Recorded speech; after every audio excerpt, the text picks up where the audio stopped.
So, Sal, let's go a little bit deeper here. Should the Packers be worried about Aaron Rodgers' commitment? Absolutely. Absolutely. His commitment was on full display, and what we saw is discouraging. What we saw makes us doubt Aaron Rodgers in this moment. And it's hard to doubt Aaron Rodgers because of his resume, because of his greatness, because of his response to adversity in the past. But this one seems a little different.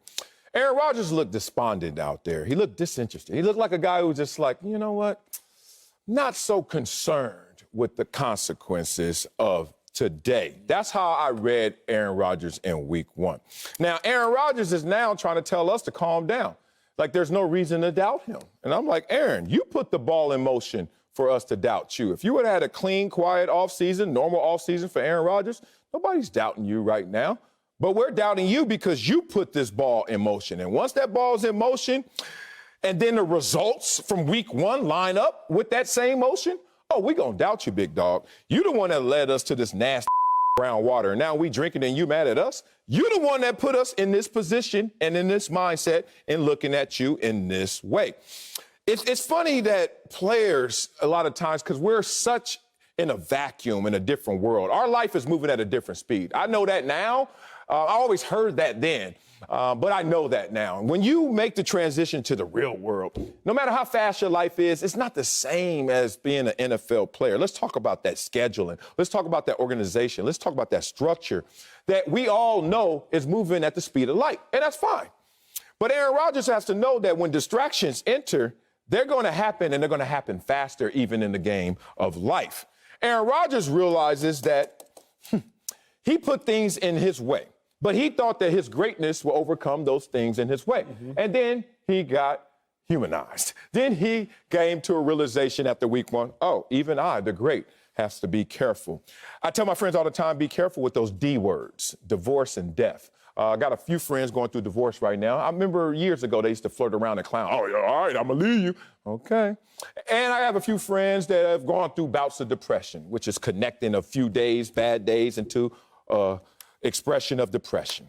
And I always tell them, man, don't play with divorce, don't play with death. Don't start talking out of your mind. I don't care what happens to me. Calm down, because what can happen to you is going to be consequential. And when it's that consequence, you can't come back from that. Aaron Rodgers will never get week one back. He can respond to it. But let's not be lying to ourselves up here. Aaron Rodgers and his commitment is what led him to the failures of his week one performance. Great take. Great take. I'm going to take your words and I'm going to build on them. The Packers should be concerned about Aaron Rodgers' commitment because he doesn't need the job. It's really the biggest thing. Whenever an employee no longer needs a job, it's a very freeing place for the employee, but it is a very concerning place for the employer. Yep.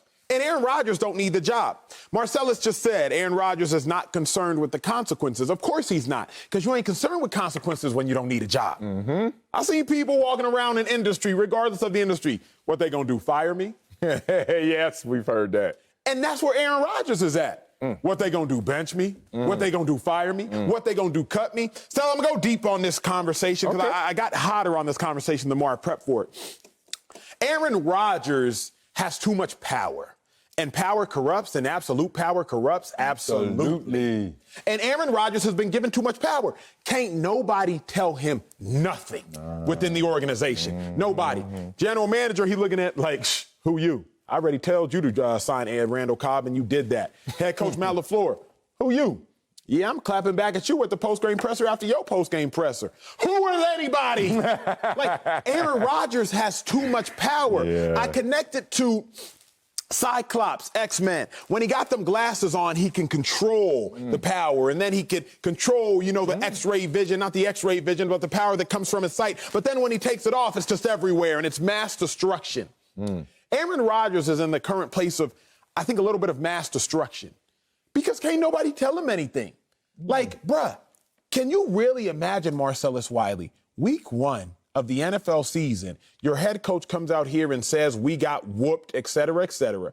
And Aaron Rodgers, you clapping back at your head coach week what? Passive aggressive. Like too. you already saying, I mean, those are his words, but to me, it's just one game. Again, y'all might not take anything from that, but please know if you in an NFL locker room, that is a huge deal. It's like talking back to your parents. Yes. I don't know about your household. I don't know how you better run know yourself, about my household. But based on the man, I think you sound Yeah, buddy. Let you be in the Acho household and you get called by your name. My parents call me my Nigerian name. Y'all know this by now if y'all watch the show. Chinedu. Dare I say, what?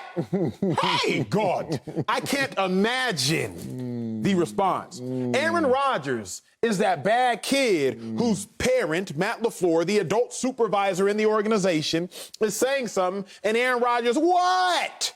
And he can't get checked. There are currently no consequences to his actions. Packers got to be worried about the commitment sale because he don't need the job, man. Yeah, man. Say it again. He actually basically through his actions said, I don't care.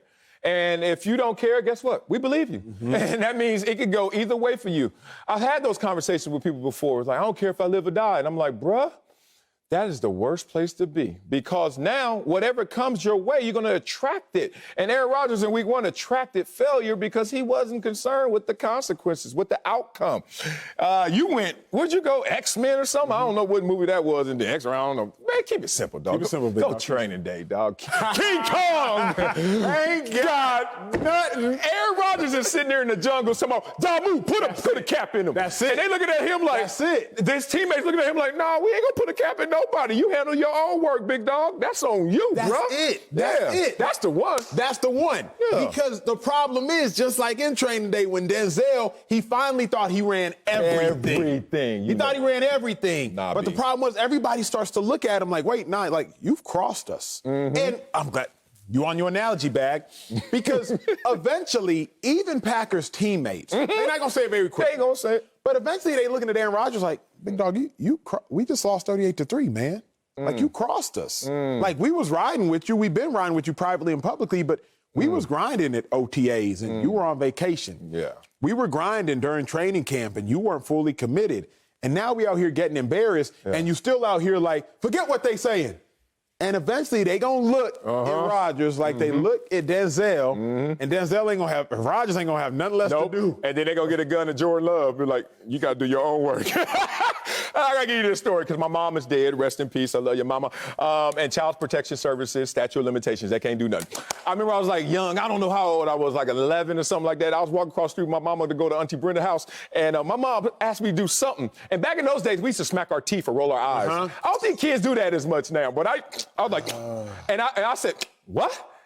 And my mama was 6'1", 250, and I'm being nice. I think it was more. Mama Singletary turned around and gave me all of them Nikes. And I'm just letting y'all know, that's why I'm a good guy. Sometimes you need that.